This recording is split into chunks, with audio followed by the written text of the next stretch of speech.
naka nga gisee jeunesse su Médina bu ñu demee bay jëmmal lu mel ni nga xam ne lépp ci yàlla la jëm nan nga gisee jeunesse su Médina bu ñu demee bay jëmmal lu mel ni nga xam ne lépp ci yàlla la jëm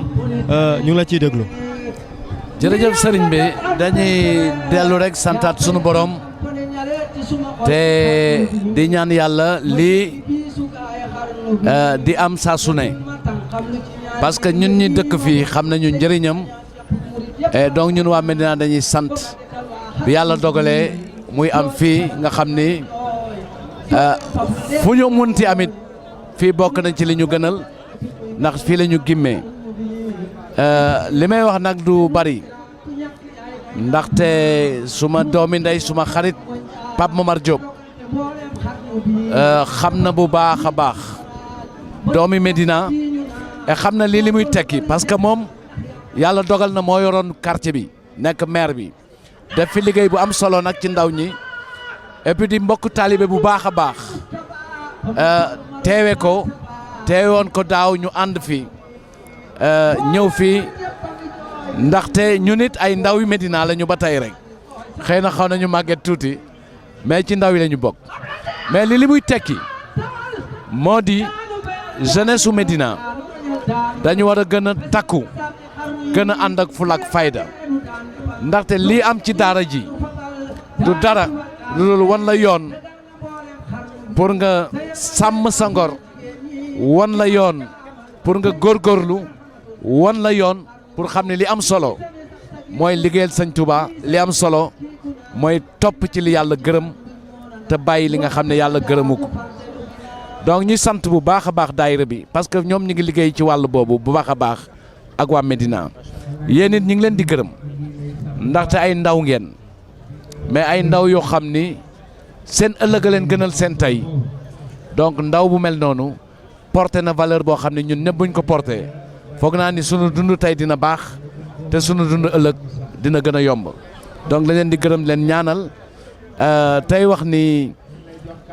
yàlla na ñëpp sotteeg jàmm rek te sotteeg jàmm mooy def li ñu sunu borom sant nekk ci sunu borom gént dénk ma bëggoon soo ko nangoo ma jox Pape Momar le maire mu sànni ci quelques kàddu ci ndaw yi jërëjëf. xam naa ma dog ko rek ndax dafa am laaj ma ko bëgg a laaj moom Pape Momar nga xam ne moo nekk ancien maire de la Médina nga xam ne wax dëgg yàlla moom it nekkatuñ ku ñuy présenté fii ci gox bi jàmbaar la macha allah su ko defee ñu lay laaj sëñ bi naka nga gisee woote Cheikh Moussa ak ñi nga xam ne am na lu ñu jàppee woon Cheikh Moussa Cissé ak i ñoñam mu yàlla yi ban message ngay lancé sénégalais yi ci loolu noonu Pape Momar. waaw jërëjëf ginnaaw bi ma la nuyu